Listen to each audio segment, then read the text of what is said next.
বুঝতে পারবেন। হ্যাঁ, তো মারি যারা হচ্ছে কি আপনার ওই মারি প্রজাতির জিন তারা খুব খারাপ হয়, খারাপ। আর ইফরিত প্রজাতির জিন তারা হচ্ছে খুব শক্তিশালী হয়, মানে খুবই শক্তিশালী।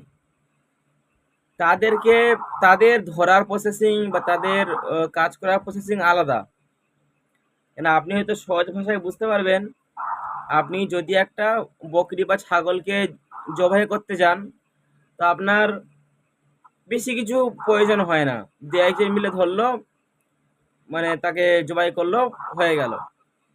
পরক্ষণে যখন আপনি একটা গরু কুরবানি দেবেন, যখন গরু জবাই করতে যাবেন, তখন আপনাকে মানে প্রস্তুতিটা আরো মোক্ষম নিতে হবে। আবার যখন আপনি একটা মহিষ বা উট জবাই করতে যাবেন, তখন আপনার প্রস্তুতিটা আরো বেশি নিতে হবে। তো এই আপনার ইফরিত জিন হচ্ছে